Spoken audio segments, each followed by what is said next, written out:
West Coast Cookbook and Speakeasy with Chef Justice Putnam. Netrootsradio.com.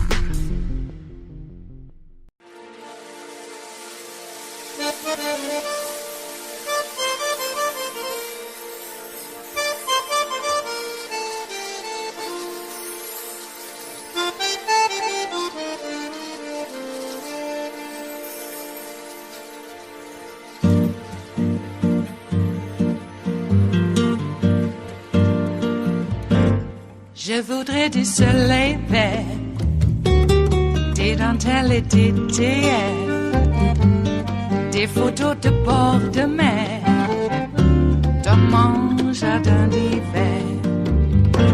Je voudrais de la lumière, comme en Nouvelle-Angleterre. Je veux changer d'atmosphère, dans mon jardin d'hiver. Ma fleur sous la pluie de novembre, tes mains qui courent, je n'en peux plus de t'attendre. Les années passent, il est loin, là je tombe. Nul ne peut nous entendre.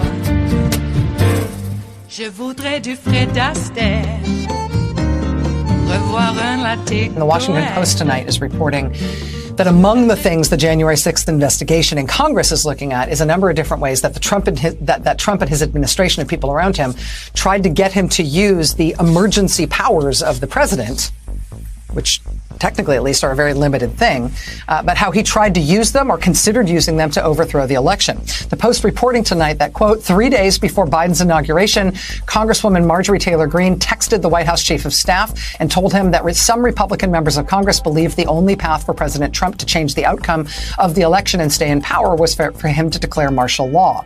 The text from Greene, which was revealed this week, brought to the fore the chorus of Republicans who were publicly and privately advocating for Trump to try to use the military and defense apparatus of the U.S. government to strong-arm his way past an electoral defeat. Now, discussions involving the Trump White House about using emergency powers have become an important but little-known part of the January 6th investigation of the attack on the Capitol.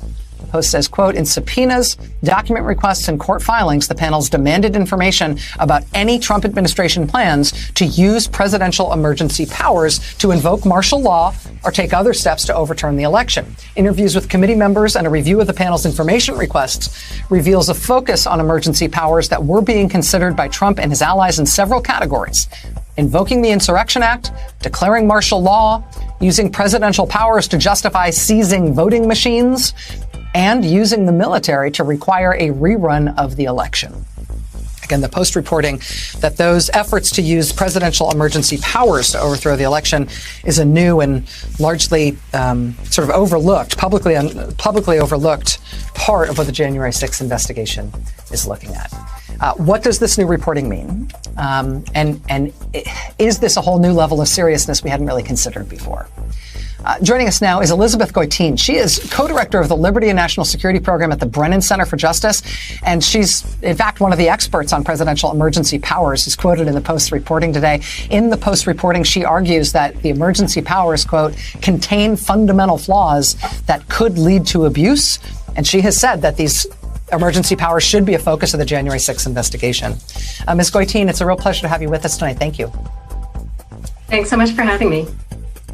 So I've always sort of been led to believe that emergency powers for a president or indeed an administration, particularly around elections, are quite limited. But it sounds like the January 6th investigators have got their teeth into a number of different ways that those powers were at least attempted to be tapped by Trump and his allies in 2020.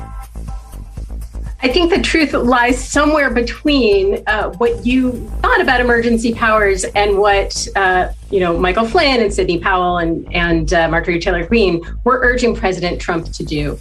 Emergency powers do not give the president limitless ability to do whatever he wants, such as seizing voting machines and overturning the results of an election. In fact, there are no emergency powers that would allow a president to overturn the results of an election after those results are in. However, there are emergency powers available to the president that are disturbingly broad and that lack checks and balances that are necessary to ensure that they can't be used in ways that could undermine our democracy in other ways. So I think it is absolutely a legitimate cause for concern, something the January 6th committee should be looking at very closely. One of the key points of any congressional investigation, I mean, sort of a point almost literally, one of the key aims, one of the key reasons to justify creating congressional investigations is to recommend legislative changes, since that, after all, is the main purview of Congress. If the January 6th investigators are looking at this, obviously it's going to potentially reveal more to us about what the components were of the plot and who was trying to get away with what. But is it conceivable to you, as an expert in this field, that they could also recommend practical changes that the Congress itself could fix ahead of the 2024 election to alleviate some of the concerns that you're just describing? Absolutely. Let's take the National Emergencies Act, which allows the president to declare a national emergency pretty much within his discretion just by signing an executive order. And then that declaration unlocks enhanced powers that are contained in more than 120 different laws. Some of those powers are what keep me awake at night, including laws that would allow the president to take over or shut down communications facilities, laws that would allow the president to freeze Americans' assets and prevent anyone from doing any kind of financial transaction with them, laws that even allow the president to suspend the prohibition on government testing of chemical and biological agents on unwitting human subjects. There are emergency powers that allow these things. So absolutely, wow. I think Congress should be thinking about ways to rein in some of these emergency powers, but also the very basic check that Congress should be able to shut down an abuse of emergency powers by the president. And right now, the only way Congress can do that is to pass a law by a veto-proof supermajority. And there are better ways to do it, such as allowing an emergency declaration to stay in effect for 30 days, but to terminate at that point if Congress hasn't approved the declaration.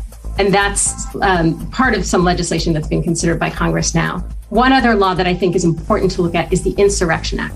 And this is a law that allows the president, again, with a tremendous amount of discretion, to deploy federal troops to act as a domestic police force. And that is something that, in general, our laws, our Constitution really frown on that, because the founders knew that an army turned inward can quickly become an instrument of tyranny.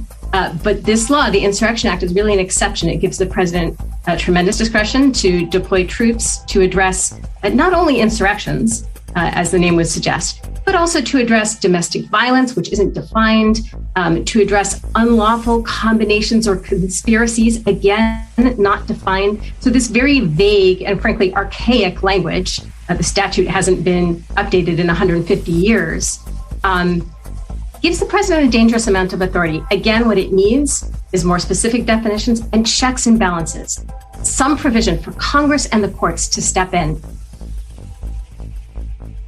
It is Thursday, the 28th of April of 2022, and you are in West Coast Cookbook and Speakeasy. I am your chef de cuisine, Justice Putnam.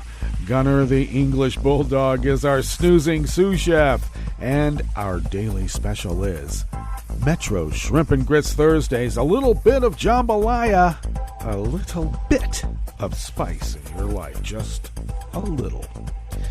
Okay, how are you doing on this fine Thursday as we head into the weekend? How is your May going to be? We've been getting a bit of precipitation here on the West Coast. They call it a La Nina instead of El Nino. Apparently El Nino, we're dried up. La Nina, we get some water falling from the sky. And some people say that that's bad too. I don't at this point. Though we would hope.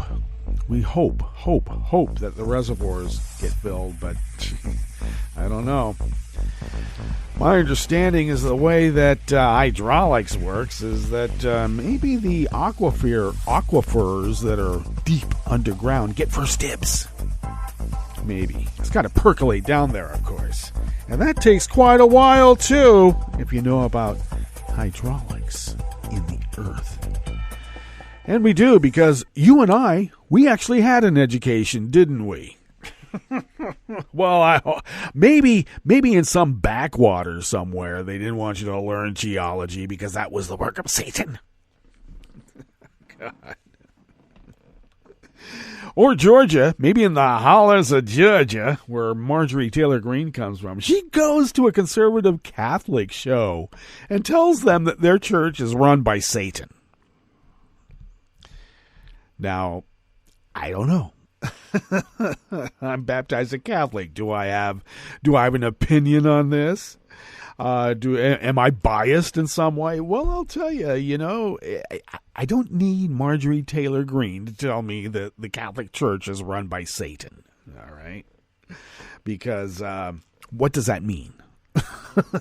I don't consider this Pope to be Satan. Though there's been some popes, like the Nazi Pope, I don't know. He might have been doing a deal with Satan. In fact, some people say that he literally did by being the Nazi Pope. But do we really need a heretic like Marjorie Taylor Greene being the arbiter about what is, I don't know, lofty religious aspirations? Like, we all thought, I had no idea that the work of the devil incorporated helping your neighbor. I didn't know that. Love thy neighbor as thyself. I suppose Marjorie Taylor Greene hates herself to the core. She does. Marjorie Taylor Greene would accuse Jesus of doing Satan's work. Help the poor? Yeah, that's Satan's work. Educate our children? Oh, my God. They're all, actually, Marjorie Taylor Greene and the others, they're all surprised that the New York City Library has a program in which kids, anybody actually, can check out a book on the banned list. They have no idea that libraries actually have this system where you borrow a book, you read it, and then you bring it back. Maybe because the only reading they get is when they're standing in line at Walmart. And do they have a magazine rack at Walmart? I don't know. I don't go in enough to know.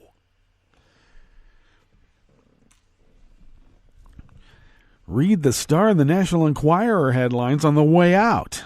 That's what they know of the world. No wonder they thought Hillary had an alien baby. They kept seeing it on the way out of whatever store they were in. I remember those days. Hillary's secret alien child. And it was this weird bug-eyed, I don't know, elfin-type creature. Had to be an alien, and it must be Hillary's. All right. And you can't talk about Jared Kushner pocketing $2 billion from the Bonesaw guy, because that'd be untoward. They want to talk about Hunter's laptop, but nothing in Hunter's laptop explains how Jared got $2 billion from the Bonesaw guy. I'd like to know that. Of course, there won't be any investigations into that.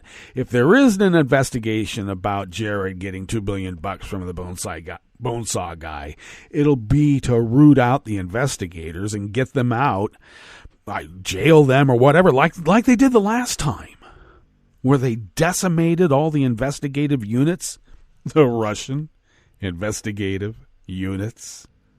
Remember that? We do. It was all cute by half, wasn't it, if you like that cliche? Just too cute.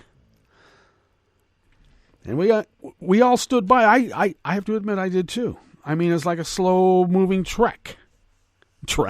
A slow-moving train wreck. What's wrong with me? I need more coffee. A slow-moving train wreck. We're mesmerized. We're just watching it as it happens. Kaboom. Next thing we know, all the oil cars are aflame.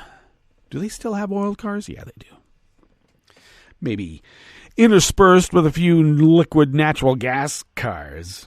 Do use the rails for that? Maybe they do. Scary thinking about it. It's bad enough in a pipeline. So what did we do? I don't know. The old oil cars seem like they are aflame. Not quite yet. We're still watching the slow-moving train wreck. Yep. Oh, some legal experts are concerned that for some reason, the judiciary has large elements have gone rogue. Really? I bet you if you look at it closely, it'll be Heritage Foundation and Federalist Society judges that are going rogue. But I presume it's going to be some sort of both sides. Oh, yeah, that one judge wanted to confer full constitutional rights to asylum seekers. Like asylum seekers are bad people. Can you believe that? No wonder they think Jesus is doing Satan's work. All right. They appropriated our flag. They appropriated our hippie god. Yeah, Jesus was a hippie. He was also a commie and a Jew. Don't let them know that. Once they find out Jesus was a Jew, they're going to definitely incarcerate him, torture him, put a crown of thorns on his head, and do away with his ass. Yeah, it's Holocaust Remembrance Day. Well, yesterday, but we like to continue the idea of it. Okay. All of this is to break down our resolve, you know. Oh, yeah, well, maybe the Holocaust didn't really happen because there's a pizza parlor that has Hillary's alien baby grown up eating babies. I don't know. They believe that BS. Next thing you know, the Holocaust never happened. All right.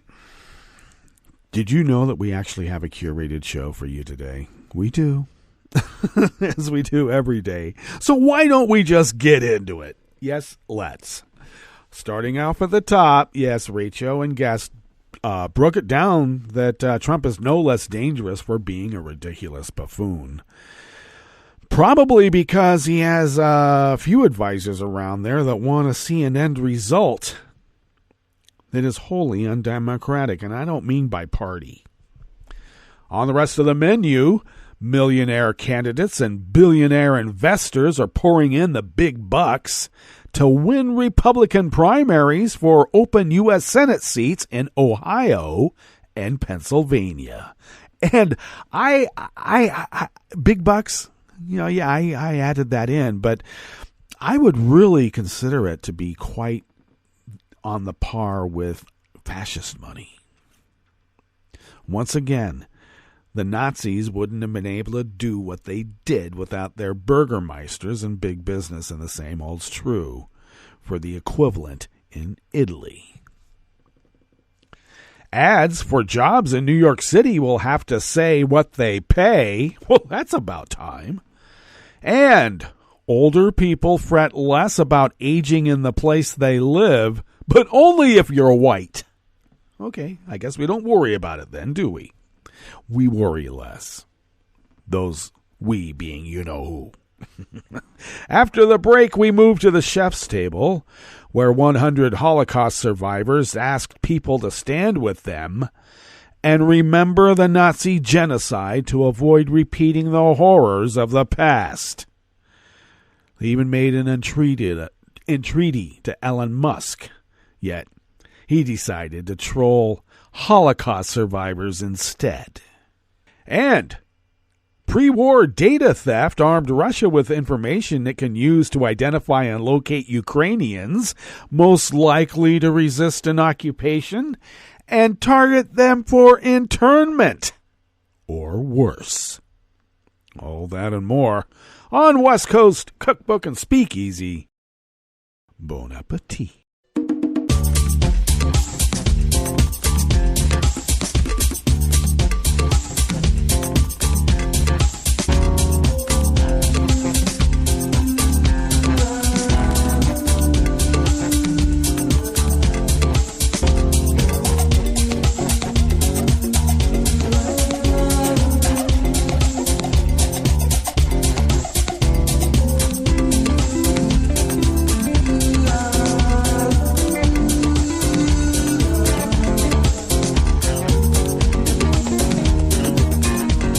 Near the bottom of our homepage at netrootsradio.com. To the right of the page is the chat room link, and the chat room is monitored by Kelly Lincoln. Thank you, Kelly.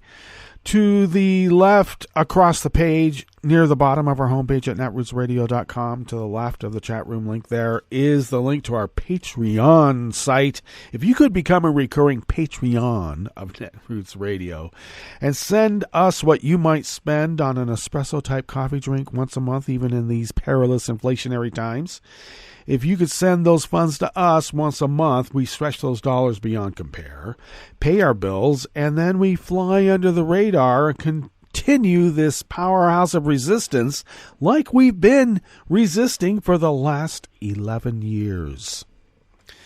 Wow. Some people think that's a long time. What good have we done? Well, I don't know, but we try to make it entertaining, somewhat uplifting, and in our way, educational. And thank you for allowing us to fulfill that civic duty that we take so seriously. And tell your friends. Yes, please.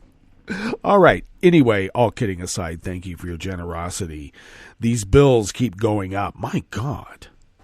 They never stop. They don't, ever.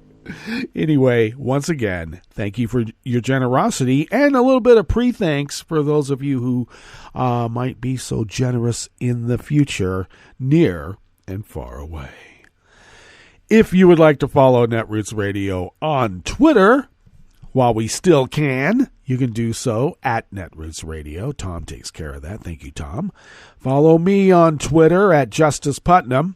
I post the show notes and links diary about 10 minutes before showtime on Twitter and other social media platforms. And, of course, the show notes and links is where the real reportage is, and the full articles, too. Sometimes we chop it up. Sometimes. We don't change the meaning of it, but we might have a little critique in the midst. We might. Yes, indeed.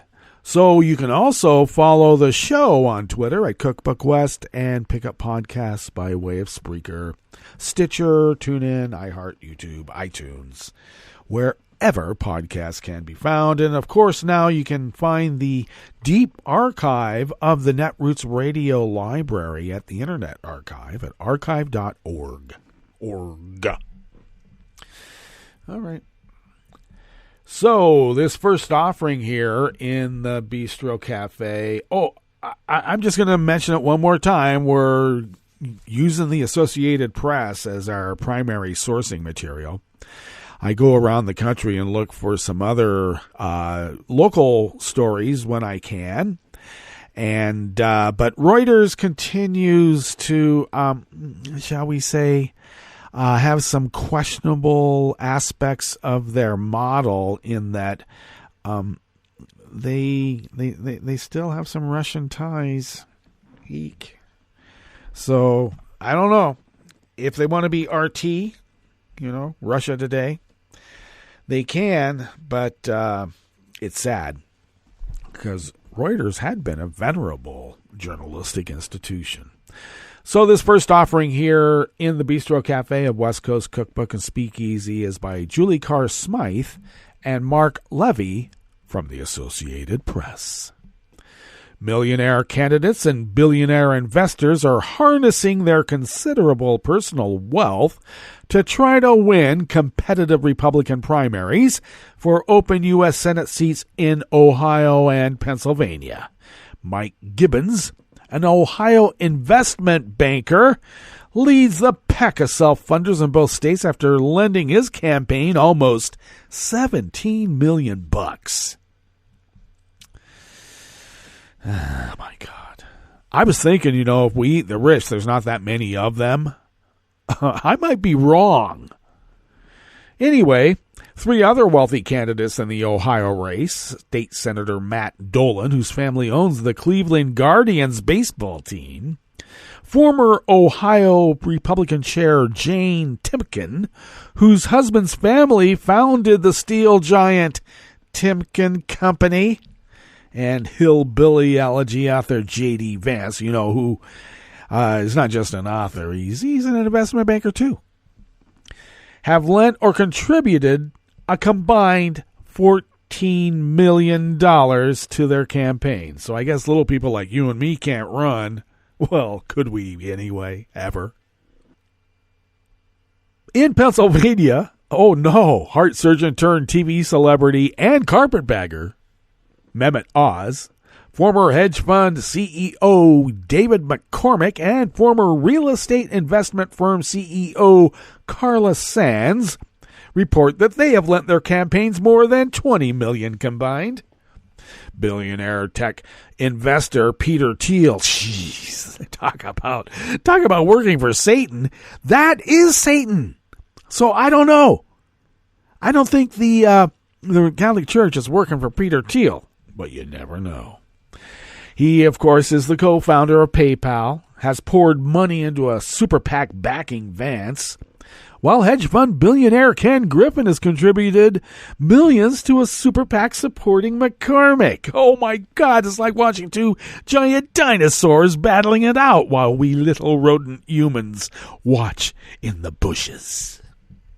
The influx of money into the Ohio and Pennsylvania primaries illustrates the importance of the 2 Senate seats, which could help determine party control of the chamber in November. You know, putting in a bunch of QAnon conspiracy theorists into the actual machinery of how elections are run.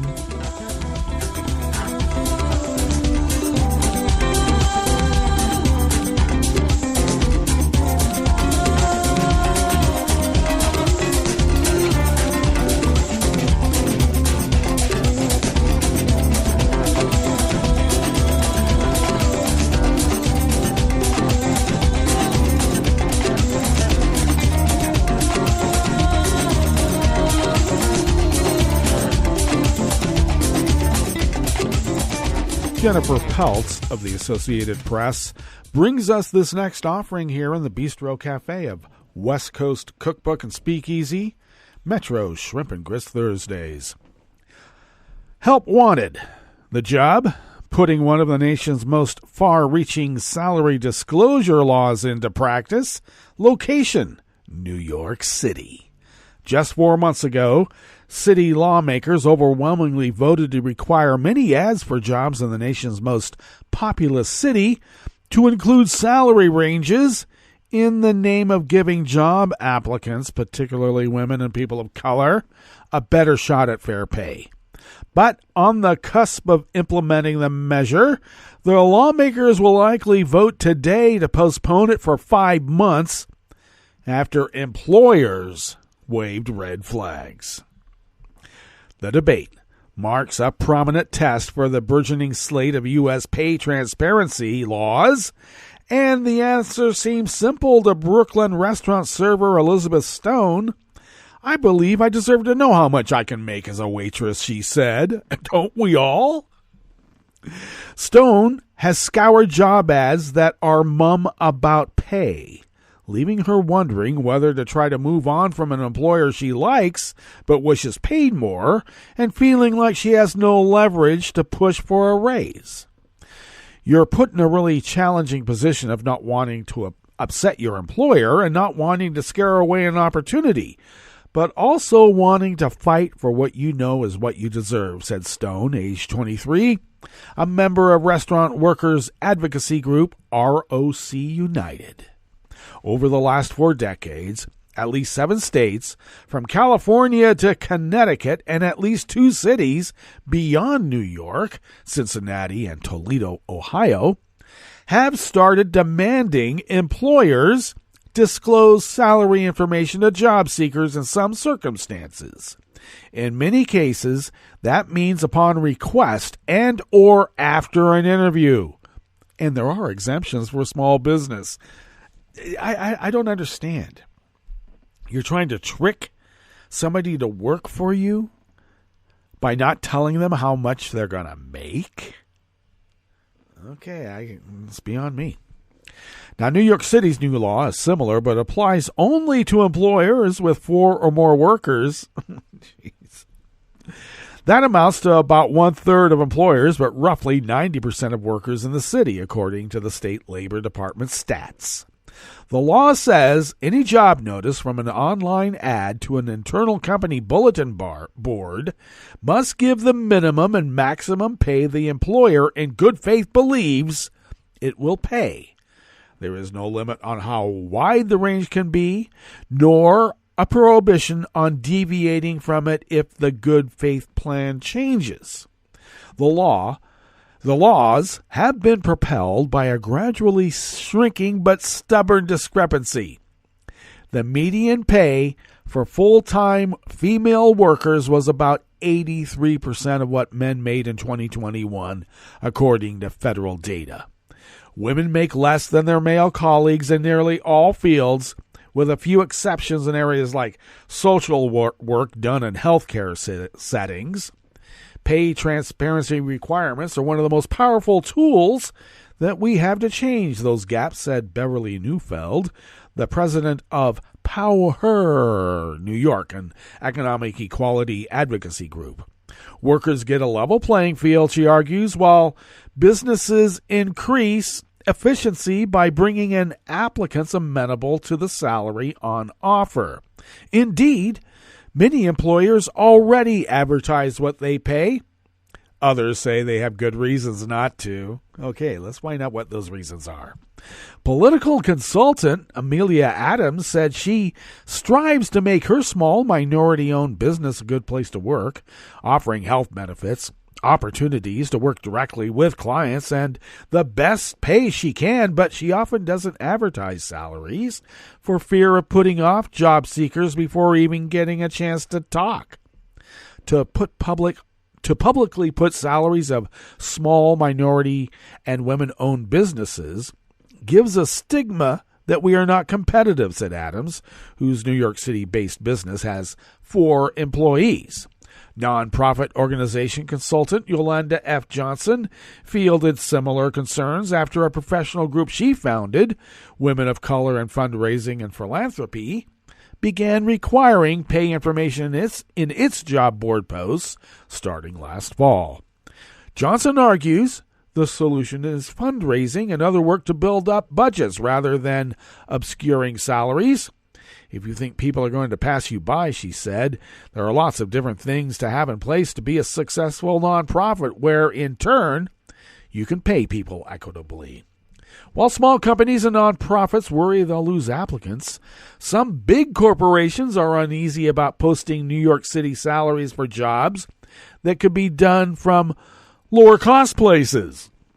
Some also fear a flood of resignations or demands for raises once current employees see what the new hires can get. Now, New York lawmakers are proposing to tweak their legislation to exempt jobs carried out entirely elsewhere and shift the effective date from May 15th to November 1st. A vote is scheduled today in the City Council, where legislation generally doesn't come to the floor without enough support to pass. But lawmakers have rebuffed other changes that businesses wanted, such as exempting general help wanted signs in businesses with under 15 employees. Details aside, salary transparency goes only so far, notes Shion Balak, the president of All Women's Bernard College. Maybe it's Sion. Moving towards gender parity in terms of the workplace is really an important goal, but it is important to consider promotions, management responsibilities, and other aspects, she said. I worry that focusing on salary misses the larger point.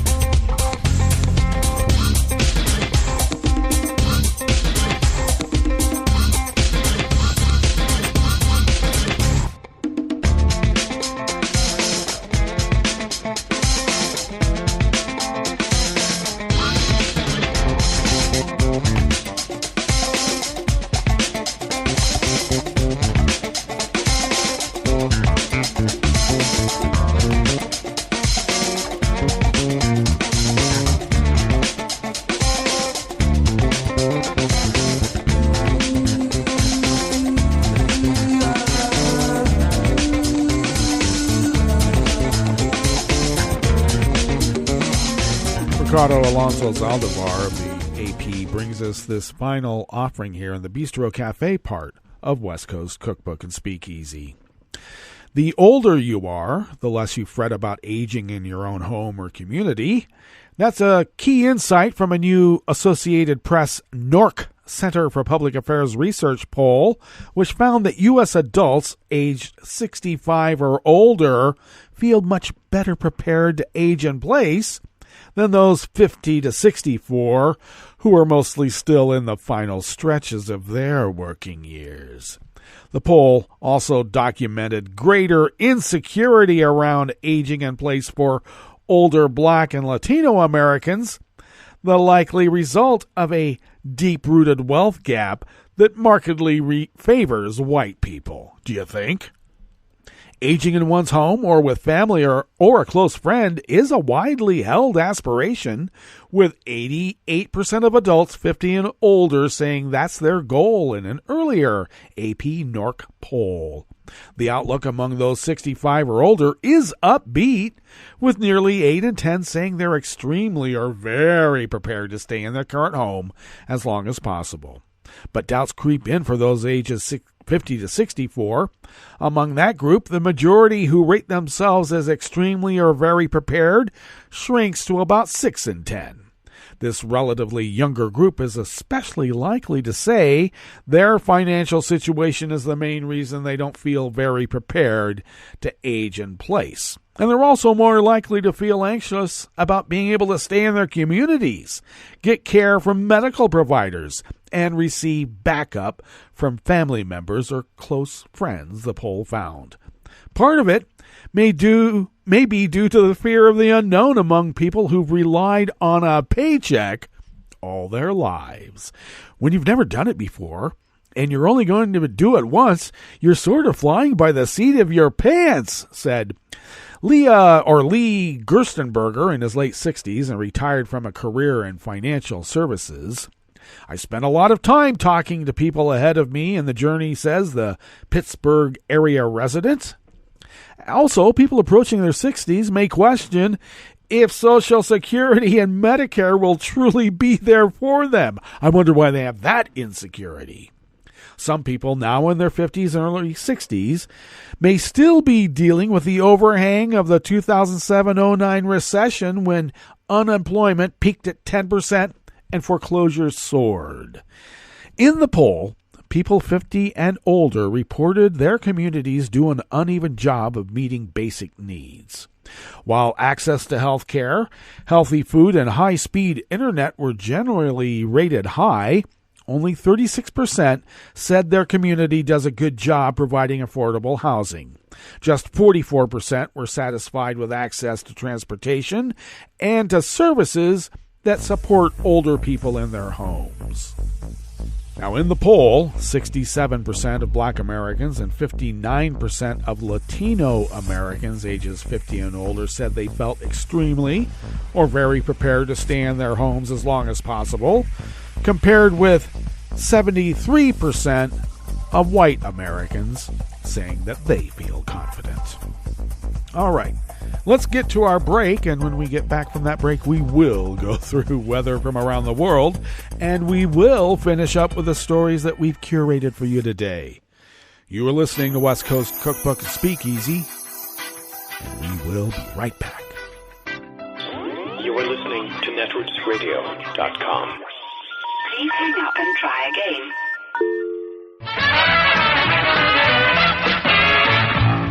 From a point at sea to the circles of your mind, a new force is at work for planetary transformation. New radio for a new Earth.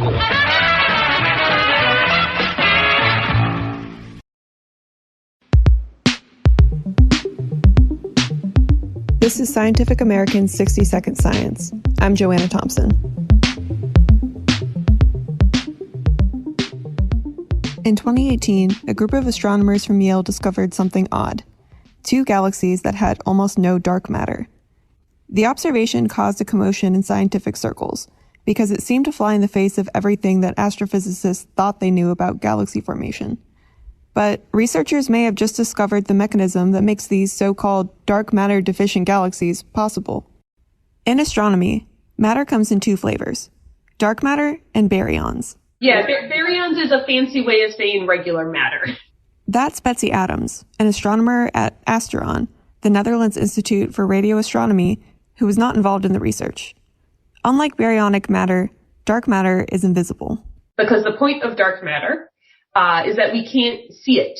There's no radiation from it. We don't observe it with our telescopes. What we observe is the baryons, the regular stuff. And so to infer the presence of dark matter is we look for its effects gravitationally. Dark matter acts like the unseen glue that holds galaxies together. Around 85% of an average galaxy consists of dark matter, and without it, astronomers think that most galaxies wouldn't have enough gravity to take shape. Stumbling across a galaxy without dark matter is a little like finding a hurricane with no wind. So where the heck did the Yale astronomers' dark matterless galaxies come from? That question caught the attention of Jorge Moreno, an astronomer at Pomona College in Claremont, California. Many of us were freaking out. It's like there is a major challenge to our paradigm. Moreno is part of a team working on an expansive, highly detailed computer program designed to simulate merging galaxies. This is what we call a cosmological simulation. You simulate a big chunk of the universe. You create a mini universe in your computer. The simulation he works with follows the standard model of physics, which is rich in dark matter. But not every physicist is convinced that the standard model is correct. And there was another camp of people who said, you know what, it's time to just get rid of this model. This dark matter, this idea is a nice idea, but it's not really consistent with observations. It's time to put it in the bin and think about something else. Maybe we need to modify the laws of physics or something like that. Haibo Yu, a theoretical particle physicist at the University of California, Riverside, fell into that camp. So actually, me and my collaborators, my group, we wrote a paper saying that there's an indication maybe the new physics, which beyond the standard kind of dark matter theory is needed. It's better to explain these two galaxies. But Moreno's simulation offers a solution without throwing away conventional physics. Initially, his team was focused on massive galaxies. But when they looked more closely at the simulation's tiny dwarf galaxies, a surprise popped out. 7 of them lacked dark matter. Each of these low dark matter dwarves orbited a supermassive galaxy the way a moon might orbit a planet. Moreno found that the 7 galaxies hadn't formed without dark matter. Instead, their dark matter had been gradually stripped away as they crossed paths with their supermassive counterpart. We didn't design the simulation to find for these things. They just appeared. It preserves the paradigm. We basically say you don't need to throw away the idea of dark matter because we use a simulation with dark matter and we were able to create galaxies without it. For you, it was an exciting find. It's remarkable work, I should say. I mean, it's a great success, I would say. Congratulations to the authors. And also, their result actually do not exclude the possibility to have new physics. The next step, according to Adams of Asteron, is to verify Moreno's results with observations. And the authors of the paper did something that I very much liked, which is they made a prediction. They said, we think that up to 30% of central galaxies in this mass range should have dark matter deficient satellite galaxies. So it would be a lot of work observationally to do that, but you could then go test that. And for Moreno, the research takes on a personal dimension. I have indigenous roots, especially along the border of the U.S. and Mexico. And I have a friend, he's a professor of physics in Texas, and he's Cherokee. And he told me that the Cherokee tribe has 7 clans. So I told him, hey, can you ask the elders if they give me permission to use the names? And they said yes. He named the 7 dark matter deficient galaxies after these clans: Bird, Deer, Long Hair, Paint, Wild Potato, Wolf, and Blue. The reason this resonates with me, and I think it would resonate with any person of indigenous ancestry, is because that's basically what happened to us. Like, in the process of colonization, we lost our language, we lost our traditions. Like, I don't know what my music is. I have a European name, I speak European languages, but I'm still here, and we're still here. And I feel like these galaxies were like that. They didn't assimilate, and they weren't destroyed. They confronted the Goliath, and they're still here, and they're surviving. For 60 Second Science, I'm Joanna Thompson.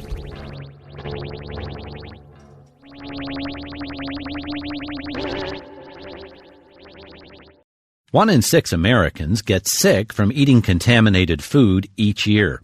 Contamination caused by salmonella is especially common.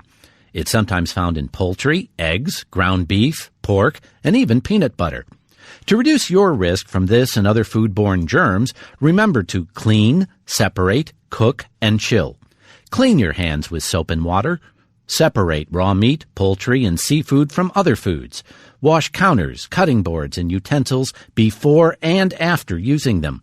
Cook all food thoroughly and use a food thermometer to make sure food is cooked. Promptly chill meat, poultry, eggs, and other perishables. Finally, don't prepare food for others if you're sick, and be extra careful when you prepare food for children, pregnant women, the elderly, or people in poor health. To learn more about making food safer to eat, visit www.cdc.gov/vital signs. Hi, it's Tom. Could we humbly suggest your donation to netrootsradio.com? All we've got to run this 24-hour powerhouse of progressive resistance radio is what comes out of our own wallets. And you are our biggest donor. It doesn't take much, $3, $5. Just go to the bottom of our netrootsradio.com page and hit our secure donate button. Heck, you can even make a recurring contribution. So donate what you'd like at the bottom of our netrootsradio.com's homepage. Because you are our biggest donor. netrootsradio.com. Together, we are Resistance Radio.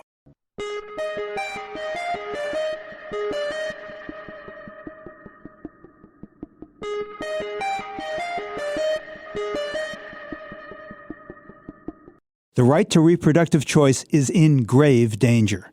I'm Bill Newman, and this is the Civil Liberties Minute. A half-century ago, in Roe v. Wade, a decision affirmed many times since, the Supreme Court made clear that women have a fundamental constitutional right, a liberty interest, in making the highly personal decision whether or not to terminate a pregnancy.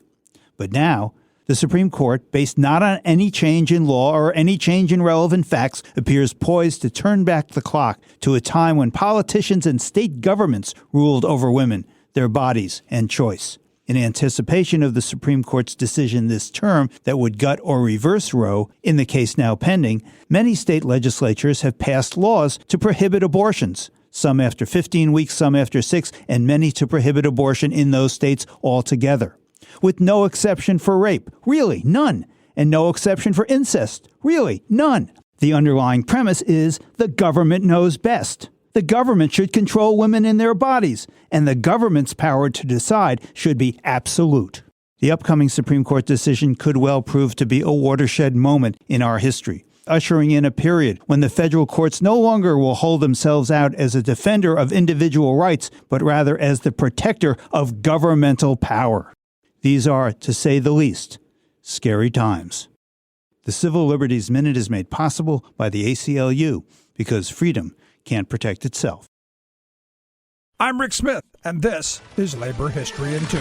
On this day in labor history, the year was 1971. That was the day the Occupational Safety and Health Administration was founded. Since then, OSHA rules have become a powerful tool for the protection of workers' health and safety. Before OSHA, 38 people died on the job each and every day in the United States. April 28th is recognized around the world as International Workers' Memorial Day, or International Commemoration Day for the Dead and Injured. It is a day of mourning to remember all those who have been injured or lost their lives on the job. It is also a day to renew our commitment to the enforcement and strengthening of workplace safety standards. In 2012, Secretary of Labor Hilda Solis spoke at the Workers' Memorial Day commemoration in Los Angeles. In her speech, she recalled working conditions before OSHA, saying, "If you worked in a factory, you might lose your life or limbs in a heavy piece of machinery. There was no federal law requiring safety shields to prevent amputation. limitations. If you didn't like it, they told you to quit. But Secretary Solis also discussed the work still left to do for worker safety, saying, "Every day in America, 12 people go to work and never come home. Every year in America, nearly 4 million people suffer a workplace injury from which they may never recover. These are preventable tragedies," she said, "that disable our workers, devastate our families, and damage our economy. American workers are not looking for a handout or a free lunch. They are looking for a good day's pay for a hard day's work. They just want to go to work, provide for their families, and get home in one piece." For many, the motto for today comes from Mary Harris, who commanded workers to mourn the dead but fight like hell for the living. Labor History in 2 brought to you by the Illinois Labor History Society and The Rick Smith Show. For more information, go to laborhistoryin2.com, like us on Facebook, and follow us on the Twitters at Labor History in 2.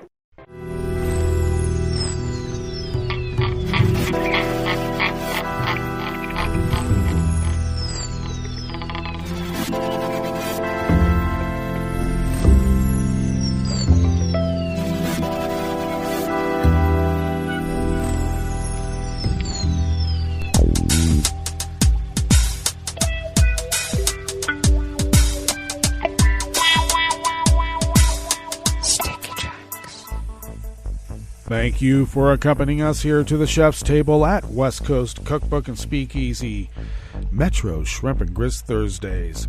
We always begin, weather from around the world, along the banks of the Rogue River in the Rogue River Valley of Southern Oregon on the west coast of the continental United States of America, where it is currently 48 degrees Fahrenheit, expecting a high of only about 55, so considerably cooler than yesterday. Cloudy conditions are prevailing at the moment, and the rain showers are just on the other side of the ridge, moving our way, pushed by winds out of the west-northwest at 5 to 10 miles per hour, bringing with it just a little less than a quarter inch.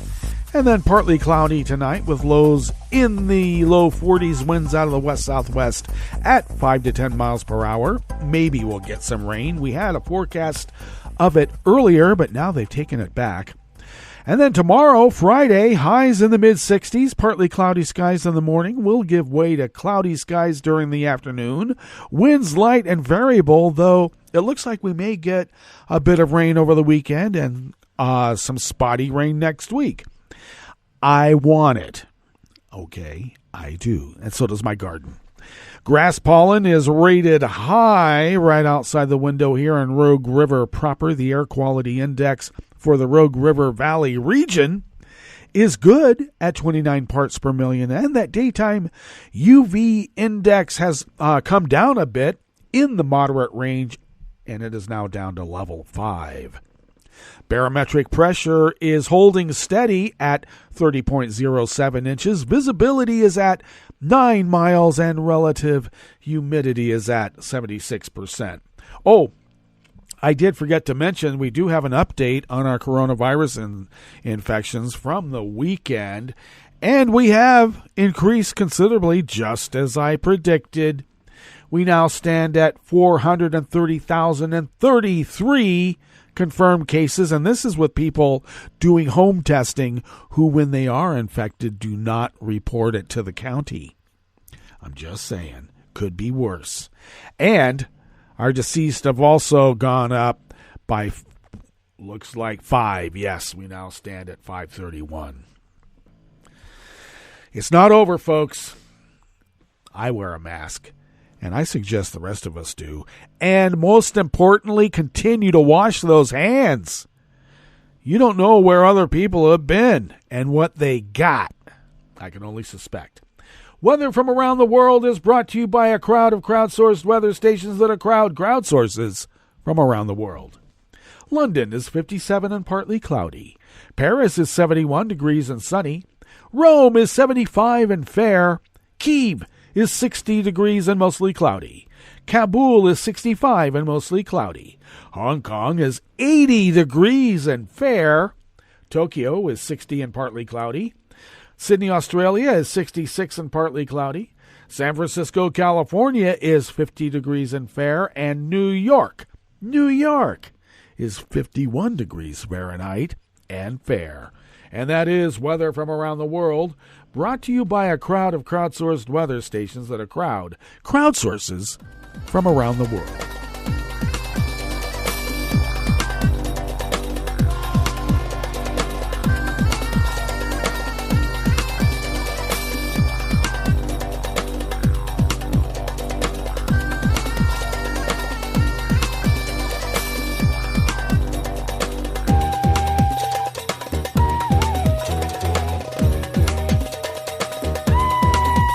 Luis Andres Henao of the Associated Press brings us this first amuse-bouche here at the Chef's Table at West Coast Cookbook and Speakeasy Metro Shrimp and Grist Thursdays. Holocaust survivors across the world have united to deliver a message on the dangers of unchecked hate and the importance of remembrance at a time of rising global anti-Semitism. In a video released today to mark Yom HaShoah, Israel's Holocaust Remembrance Day, 100 Holocaust survivors asked people to stand with them and remember the Nazi genocide to avoid repeating the horrors of the past. The 100 Words Project video was released by the New York-based Conference on Jewish Material Claims Against Germany, also referred to as the Claims Conference. The group represents the world's Jews in negotiating for compensation and restitution for victims of Nazi persecution and their heirs, and provides welfare for Holocaust survivors around the globe. The project is being released as Russia faces widespread revulsion and accusations of war crimes over attacks on civilians in its invasion of Ukraine. It also comes at a time when Holocaust survivors, now in their 80s and 90s, are dying, while studies show that younger generations lack even basic knowledge of the Nazi genocide, in which a third of the world's Jews were annihilated.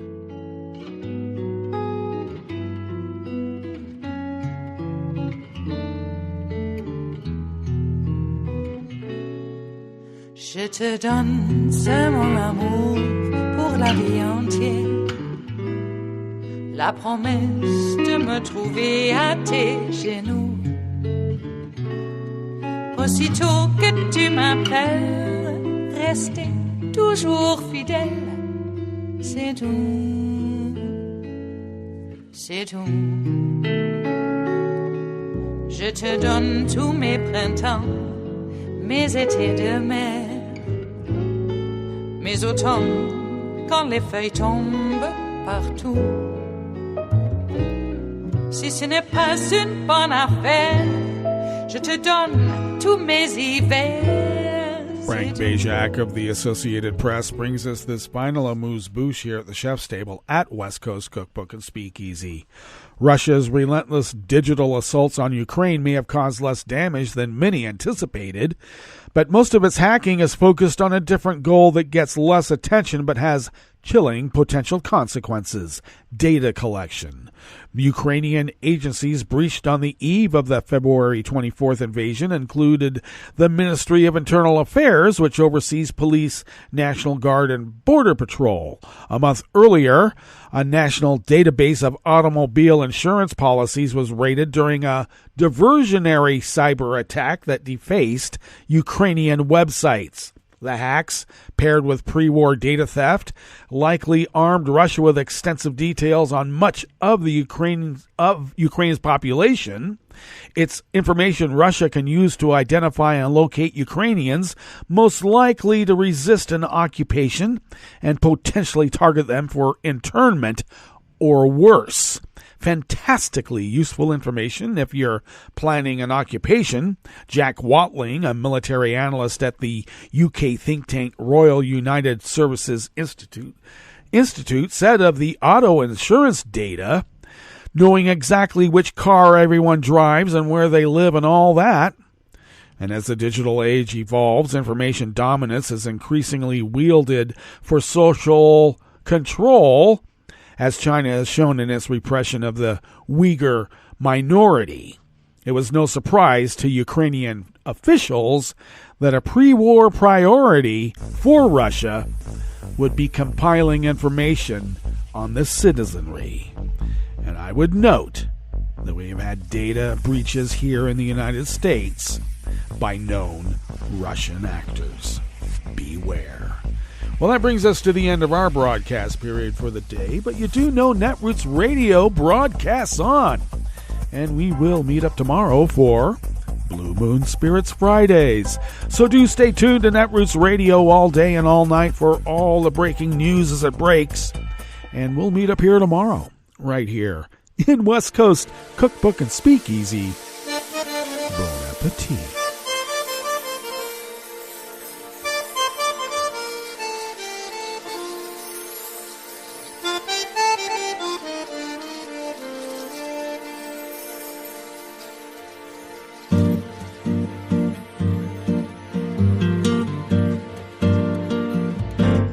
Je voudrais du soleil vert, des dentelles et des théières, des photos de bord de mer, dans mon jardin d'hiver. Je voudrais de la lumière, comme en Nouvelle-Angleterre. Je veux changer d'atmosphère, dans mon jardin d'hiver. Ma fleur sous la pluie de novembre, tes mains qui courent, je n'en peux plus de t'attendre. Les années passent, il est loin l'âge tombe, nul ne peut nous entendre. Je voudrais du Fred Astaire, revoir un latte Goël. Je voudrais toujours te plaire dans mon jardin d'hiver. Je veux déjeuner par terre, comme au long de golfe clair, t'embrasser les yeux ouverts dans mon jardin d'hiver.